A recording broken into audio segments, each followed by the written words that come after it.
अस्सलामुअलैकुम। मैं हूँ आपकी फूड एक्सपर्ट और आप देख रहे हैं लश एंड स्नेजी फूडियंस। आज हम बात करेंगे जिस टॉपिक के बारे में, वो है क्रॉस कंटेमिनेशन। इसको हम कहते हैं कि ईट वेल एंड फील वेल। अब यहाँ सवाल ये पैदा होता है कि हम तो भाई अच्छा खाते हैं, हमेशा अच्छा खाते हैं, कोई भी शख्स ये नहीं चाहता कि वो बुरा खाए। तो जनाब, मैं उस अच्छे खाने की बात नहीं कर रही। हम अनइंटेंशनली कुछ ऐसी मिस्टेक्स करते हैं जिसकी वजह से हमें बहुत सी जो है प्रॉब्लम्स का सामना करना पड़ता है। अगर हम अच्छा खाते हैं, अच्छा खाने से मुराद ये है कि नीट एंड क्लीन और हाइजीनिक फूड। हाइजीनिक फूड जो है वो आपकी बिल्कुल तमाम जो है वो बैक्टीरिया से और तमाम जो फॉरेन पार्टिकल्स हैं उनसे जो है बिल्कुल पाक एंड साफ़ होती है। अब हम बात करते हैं क्रॉस कंटेमिनेशन की, कि क्रॉस कंटेमिनेशन क्या होती है। जब भी कोई जो है चीज़, बैक्टीरिया, वायरस या कोई फॉरेन पार्टिकल एक जगह से दूसरी जगह या एक ऑब्जेक्ट से दूसरी ऑब्जेक्ट पे या एक हैंड से दूसरे हैंड पर ट्रांसफ़र होता है, इसको हम क्रॉस कंटेमिनेशन कहते हैं। अब ये हमारे घरों में बहुत ज़्यादा आम है। सबसे पहले हम जो है फ्रूट्स एंड वेजिटेबल्स की बात करते हैं। जब भी हम कोई चीज़ रखते हैं, फ्रूट्स एंड वेजिटेबल्स, एक तो हम उनको अनकवर रखते हैं और साथ रख देते हैं जिससे उनमें क्रॉस कंटेमिनेशन होती है। मतलब कि एक तो जो खुशबू है, एक केमिकल क्रॉस कंटेमिनेशन होती है, बायोलॉजिकल होती है, फिजिकल होती है। ठीक है, अब जो केमिकल्स हैं उसमें कंपाउंड्स और फ्लेवर्स और खुशबू का तबादला होता है। अब हम बात करते हैं यहाँ पर किचन की, जो कि हमारी रोज़मर्रा ज़िंदगी का मेन प्रॉब्लम है।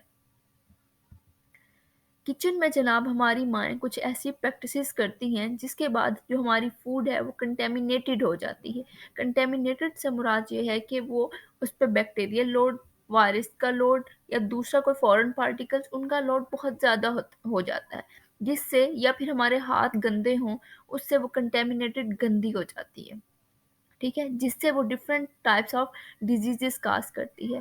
सबसे पहले होता क्या है कि हम फ्रूट्स एंड वेजिटेबल्स को एक साथ रखने के साथ-साथ दूसरी कुछ ऐसी प्रैक्टिसेस भी कर रहे होते हैं किचन में जो प्रॉब्लमेटिक होती हैं। सबसे पहले हम हैंड वॉश नहीं करते। ठीक है? और दूसरा, अगर हम कोई रॉ मीट एक नाइफ़ से कट करते हैं, उसको हम यूज़ करते हैं दूसरे फ्रूट्स एंड वेजिटेबल या रॉ इंग्रीडिएंट्स के लिए। अब जब हम एक नाइफ़ को यूज़ करते हैं रॉ चिकन के लिए और उसी नाइफ़ और बोर्ड को हम यूज़ करते हैं किसी रॉ वेजिटेबल के लिए, तो क्या होता है जनाब, हमारे चिकन में साल्मोनेला टाइप का जो है एक बैक्टीरिया होता है, जो कि डिफरेंट टाइप्स ऑफ प्रॉब्लम काज़ करता है।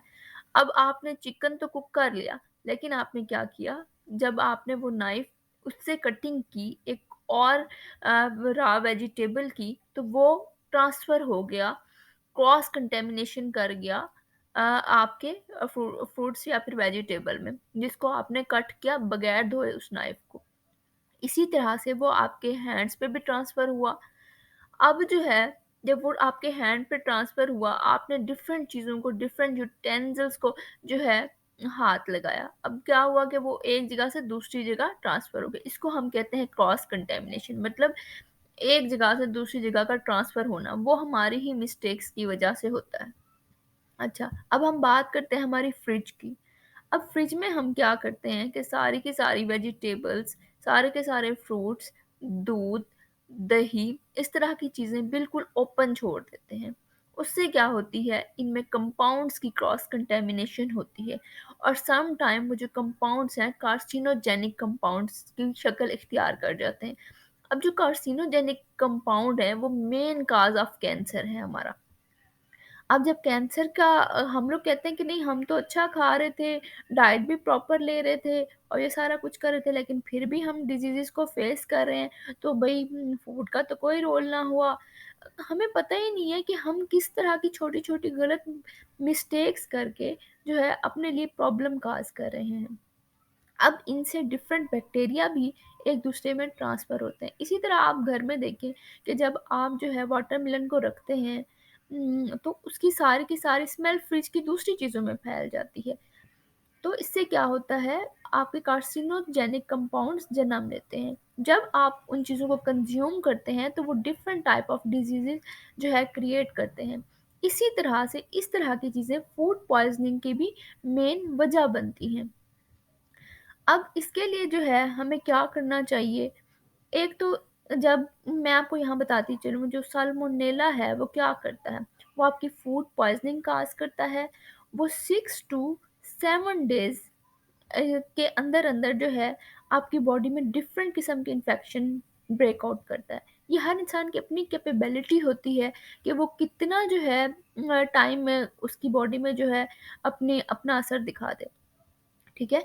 उसके अलावा ये क्या करता है, diarrhoea, vomiting, pain, headache, temperature, इस तरह की चीज़ें उसकी वजह से होती हैं और हम कहते हैं कि भई हमने तो कुछ ऐसा-वैसा ना खाया है, ना कुछ किया है, तो फिर हमें ये क्यों फेस करना पड़ा? बेसिकली वो हमारी छोटी-छोटी मिस्टेक्स की वजह से होता है। अब हम इन चीज़ों से बच कैसे सकते हैं? आज हम वो देखते हैं।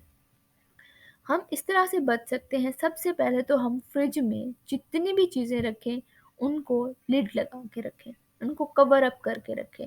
बैग्स, शॉपर बैग्स जो है हमारे वो यूज़ करें।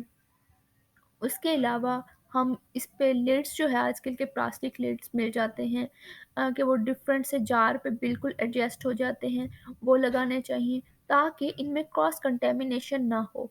ठीक है, अब ये तो बात होगी फ्रिज की, चले हमने कवर कर लिया।